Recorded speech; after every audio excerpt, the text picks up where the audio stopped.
अभी छटपटाने की जरूरत नहीं है। हमारा शेर जो है मरहूम डॉक्टर मोहम्मद साहबुद्दीन साहब का लड़का ओसामा साहब निकल रहे हैं अपने काफिला के साथ। अभी शेर जाने वाला है?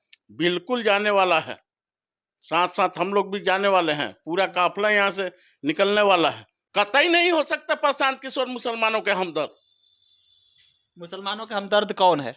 मैं उस लालू यादव के पास इनको कोचिंग करने के लिए भेज रहा हूं कि जिसने पूरा पूरा भारत जलने पे तैयार था जब आडवाणी जी का रथ यात्रा निकला था। उस वक्त माननीय लालू प्रसाद यादव जी ने अपनी कुर्सी का परवाह नहीं किया और सांप्रदायिकता को हद से आगे नहीं बढ़ने दिया। आडवाणी को तुरंत गिरफ्तार करके दिखा दिया कि भारत का संविधान सेकुलर है, भारत सेकुलर है, राष्ट्रीय जनता दल सेकुलर है और लालू यादव का दिल गुर्दा भी सेकुलर है। इसलिए मैं प्रशांत किशोर जी से कहता हूं कि अगर सेकुलरिज्म को समझना है तो आदरणीय लालू प्रसाद यादव जी से कोचिंग कर लें। बिहार के 4 सीटों पर बाई इलेक्शन है और इस चीज को लेकर चर्चा है कि क्या इन 4 सीटों पर आरजेडी कितना दम दिखाती है। आरजेडी के लिए खासकर ज्यादातर ये परीक्षा है। उसमें भी आरजेडी नेता शहाबुद्दीन के बेटे ओसामा साहब की, क्योंकि चुनाव से पहले ओसामा साहब को आरजेडी में शामिल कराया जाता है और कहा जाता है, मीडिया में इसकी चर्चा होती है कि प्रशांत किशोर की जिस प्रकार से पॉपुलरिटी बढ़ रही है, जिस प्रकार से वो मुसलमानों के सामने जाकर कुरान की आयतें पढ़ रहे हैं, कहा जा रहा है कि मुसलमान तो प्रशांत किशोर के साथ हो लिया और इसलिए तेजस्वी की मजबूरी कहिए आरजेडी में ओसामा को शामिल कराया गया। 4 सीटों का दौरा करके आए हैं। आरजेडी के प्रदेश महासचिव हैं अब्दुल सत्तार उर्फ मुना हमारे साथ मौजूद है और पहला सवाल यहीं से निकलता है कि 4 सीटों पर गए, क्या स्थिति है आरजेडी की? वहां आरजेडी की बहुत ही अच्छी स्थिति है। मुझे तो लग रहा है कि हम लोग चारों के चारों सीट निकाल लेंगे। जीत रहे हैं? जीत जाएंगे यार जरा बेलागंज जो यादव का गढ़ रहा है वो वहां फंस रही है आपकी सीट। कैसे फंस रही है? प्रशांत किशोर के चक्कर में कह रहे हैं। हम नहीं कह रहे, वहां की जनता कह रही है। अरे जनता जनता कह रही है, वो देखिएगा आने वाले 13 तारीख को जनता क्या कह रही है। अभी छटपटाने की जरूरत नहीं है। हमारा शेर जो है मरहूम डॉक्टर मोहम्मद साहबुद्दीन साहब का लड़का ओसामा साहब निकल रहे हैं अपने काफिला के साथ। रवाना होने वाले हैं बेलागंज में। फिर वहां की परिस्थिति देखिएगा कि परिस्थिति क्या बन रही है। मतलब है कि अभी शेर जाने वाला है?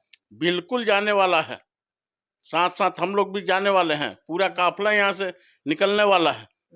पूरा बिहार में मरहूम डॉक्टर मोहम्मद साहबुद्दीन साहब का अकलियत पे, अल्पसंख्यक पे प्रभाव रहा है और उन्हीं के लड़के जब जा रहे हैं बेलागंज के वादियों में अपना सफर करेंगे तो यकीनी तौर पे वहां की हालात बिल्कुल तौर पे बदल जाएगी। मुझे पूरी उम्मीद है। मतलब ये कि ओसामा साहब बेलागंज जाएंगे तो आपको ऐसा लगता है कि मुस्लिम आरजेडी की तरफ झुकेगा?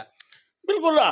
ओसामा साहब के सिर्फ चले जाने से नहीं झुकेगा। ओसामा साहब सारी हालात को बताएंगे। प्रशांत किशोर जो है कुरान ने पाक की आयत पढ़ करके मुसलमानों को बहला रहे हैं।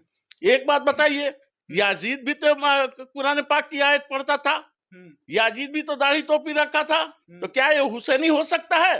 हुसैन के किरदार में उसकी किरदार लग सकती है? कतई तौर पे नहीं लग सकती है। मुसलमानों को ये बातें बताना होगा। मुसलमानों को वोट पाने के लिए मुसलमानों को हमदर्द बनना जरूरी है। वो चीजें ओसामा साहब में है, वो चीजें मरहूम डॉक्टर साहबुद्दीन साहब में थी।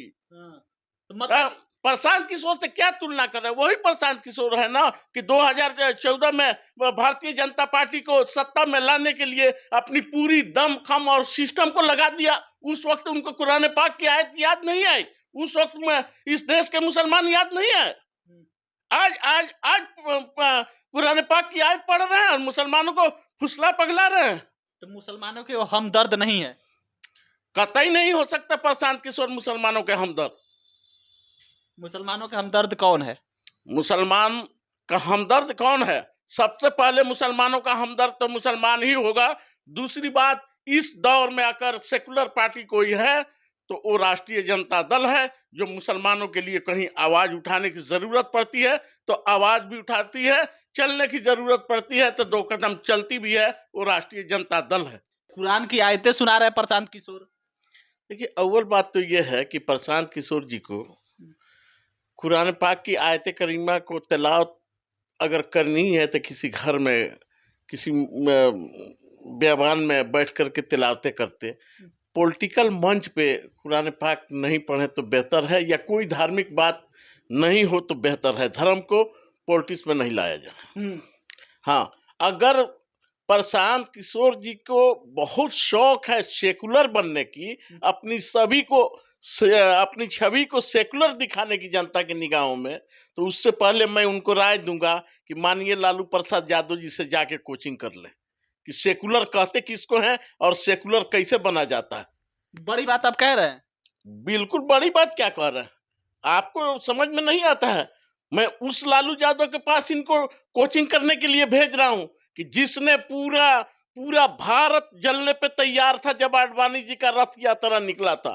उस वक्त माननीय लालू प्रसाद यादव जी ने अपनी कुर्सी का परवाह नहीं किया और सांप्रदायिकता को हद से आगे नहीं बढ़ने दिया। आडवाणी को तुरंत गिरफ्तार करके दिखा दिया कि भारत का संविधान सेकुलर है, भारत सेकुलर है, राष्ट्रीय जनता दल सेकुलर है और लालू यादव का दिल गुर्दा भी सेकुलर है। इसलिए मैं प्रशांत किशोर जी से कहता हूं कि अगर सेकुलरिज्म को समझना है तो आदरणीय लालू प्रसाद यादव जी से कोचिंग कर लें। नहीं तो प्रशांत किशोर के सेकुलरिज्म पता ही नहीं है।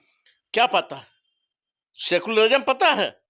अगर सेकुलरिज्म पता रहता तो एक कम्युनल पार्टी को 2014 में इतनी दमखम लगा के सारी सिस्टम द्वारा केंद्र में लाते।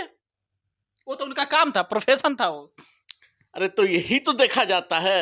अच्छा, एक बात बताइए, आदरणीय लालू प्रसाद यादव जी चाहे तो किस भाजपा से जाके हाथ नहीं मिला सकते हैं, भाजपा से मुआहदा नहीं कर सकते हैं, उनकी कुर्सी नहीं बन सकती थी, वो जेल जाने से नहीं बच सकते थे। लेकिन नहीं, लालू यादव ने साबित किया कि मैं नहीं, मेरा दिल गुर्दा भी सेकुलर है। जिस तरह इस देश का संविधान सेकुलर है, उस तरह लालू यादव का दिल गुर्दा भी सेकुलर है। मैं इसको कतई बर्दाश्त नहीं कर सकता कि किसी कम्युनल पार्टी के साथ में जाऊं और उससे हाथ मिलाऊं। तो मतलब ये कि प्रशांत किशोर को सेकुलर बनने के लिए लालू यादव से कोचिंग लेना पड़ेगा। बिल्कुल लेना पड़ेगा। इतना आसानी से प्रशांत किशोर जी आप सेकुलर छवि अपना नहीं बना सकते हैं। पहले लालू जी के स्कूल में आइए, एडमिशन कराइए।